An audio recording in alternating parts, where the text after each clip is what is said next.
Thank the House. I'd like to take this opportunity to welcome family and friends of the new member for Ryde, and there are many of them this evening. We welcome you to Parliament House, and I can assure you the courtesies extended to the member will be significant this evening. It's probably the only time that happens. Ladies and gentlemen, it's my great pleasure to welcome the member for Ryde to give his inaugural contribution.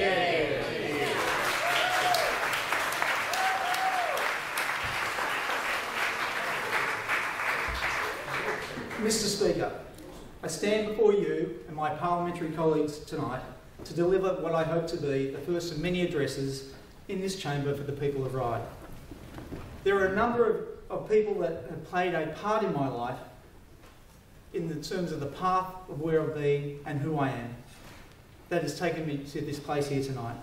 I acknowledge the two most important and inspiring people who I have known.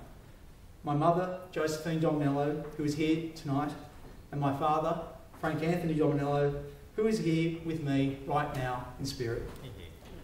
Eternal is my gratitude to them for all the love, support, sacrifices and opportunities that these two humble people have given me. In addition to my wonderful parents, I acknowledge my beautiful sisters, Maria Oliveri, Catherine Gillies, and my supportive brothers-in-law, Joseph Oliveri and Andrew Gillies, my handsome nephews, Michael, Jaden, Liam, Jack, and my gorgeous niece, Charlotte Francesca. The other very important people in my life who I acknowledge is my Uncle Joseph Dominello and Auntie Sue, and my Auntie Pauline and Uncle Andrew, and my many cousins and cousins-in-law, and my 5 godchildren. I have numerous friends here tonight that I thank, including Raphael Louis, Andrew Ticehurst, and Dr. Renata Obrasco, all of whom I consider to be part of my family. I also record in history my gratitude to another family member, Paul Etherington, who has sacrificed so much to enable me to pursue this new path. Political mentors such as Michael Bowen and Peter Graham have always been there for me. A special thank you to Caroline Benke for her energy and professionalism, and the extraordinary efforts of the entire campaign team that assisted me in the recent election. The enthusiasm of the young Liberals in the campaign was rejuvenating. I acknowledge the hard work that my predecessor, John Watkins, dedicated to the people of Ryde, as did his predecessor, the prodigiously talented Michael Photius. Thought I'd do that sometime. I thank each and every one of my Liberal parliamentary colleagues who worked so very hard during the recent campaign and that have made me feel so sincerely welcomed into this parliamentary family. I am honestly grateful for all the support and generosity that I've been given by this great team of people. In particular, I pay high tribute to Gladys Berejiklian and Anthony Roberts, both of whom honourably dragged me into this house, and of course Barry O'Farrell, who provides me with constant guidance, support and vision, all of which are hallmarks of a truly great leader. Finally, I thank the people of Ryde and the many family and friends of all political persuasions who have entrusted me with their stories, prayers and encouragement that brings me to this point at which I stand today. My long-standing connection with Ryde goes back to the 1930s, when my paternal grandparents, Vittorio and Immacolata Dominello, settled and raised their family in North Ryde.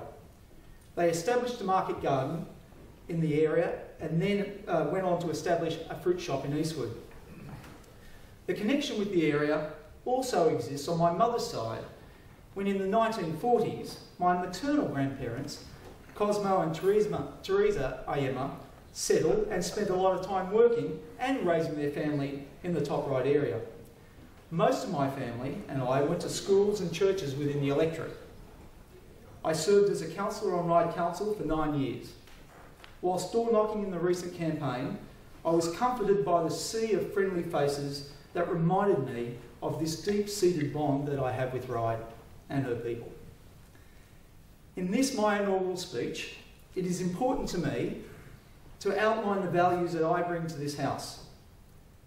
Javier Perez Cuellar spoke for me when he said, "Let all bear in mind that a society is judged not so much by the standards attained by its more affluent and privileged members, as by the quality of life which it is able to assure for its weakest members." As a member of this House, and as a representative of the people of Ryde, this means that I have an obligation to ensure that our government provides for the most in need. Our children, our aged, our sick, and our poor. For this, I have enormous respect for our teachers, our nurses, and our carers. I want to record my gratitude for the invaluable work that they do for our community day after day. I will support these people in every way I can. I especially want to look after those that are vulnerable through misfortune, not those that are vulnerable through lack of effort. I want to look after the battler. The desire to recognise the most vulnerable is an important value that has driven me throughout my life, my work, and has ultimately shaped my decision that has led me to this house. I'd like to share a story with you from my student days about a battler. When I was in Year 12, I helped teach English to some students from Year 7.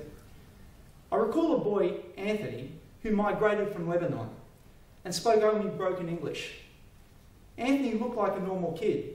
He looked happy and he did his best to assimilate by learning English and playing with other children in the playground. One day, he told me that his uncle had arranged for him to come to Australia for him to have a chance at a better life. Anthony's mother was very sick. His father passed away in the war. I vividly remember the day when a tennis ball rolled into the seniors' part of the school, with Anthony apologetically following. One of my classmates picked up the ball and Anthony, in his broken English, pleaded to have it back. My classmate taunted Anthony for being a foreigner and then threw the ball out of the school grounds. Anthony was absolutely shattered. I felt so sorry for him, as I knew that he was already going through enough pain and struggles in his young life. At the time, I was too far away to help him, but I confronted my classmate about what he did and his lack of compassion. Anthony was a battler in every sense of the word, battling to learn English, battling to make new friends in Australia, and battling to deal with the loss of his father. He did not need petty bullies to make his life even harder for him. This incident left an indelible mark on my life and highlighted the importance of standing up for those less fortunate and the battlers in our society. I related to Anthony's plight to try to assimilate. Until I was 3 years old, my parents taught me to speak both English and Italian. But after the age of 3, I started to play with the neighbourhood children, and in my need to be accepted and not be seen to be different, I was stubborn. When my parents tried to teach me Italian, I refused to learn. In the course of growing up, I have recognised that being different and being an individual is what makes the world an interesting and vibrant place. This individuality is something I try to hold on to, and that is why you may occasionally see me wearing distinctive coloured socks. Ryde is a vibrant place. Almost 40% of the people of Ryde were born overseas. Among others, we are fortunate to have the rich tapestry of Armenians, Chinese, English, Italians, Indians, Koreans, and Lebanese, all living within our beautiful electorate. In fact, last Thursday, at the Australian citizenship ceremony for Ryde residents, there were 83 new citizens from 25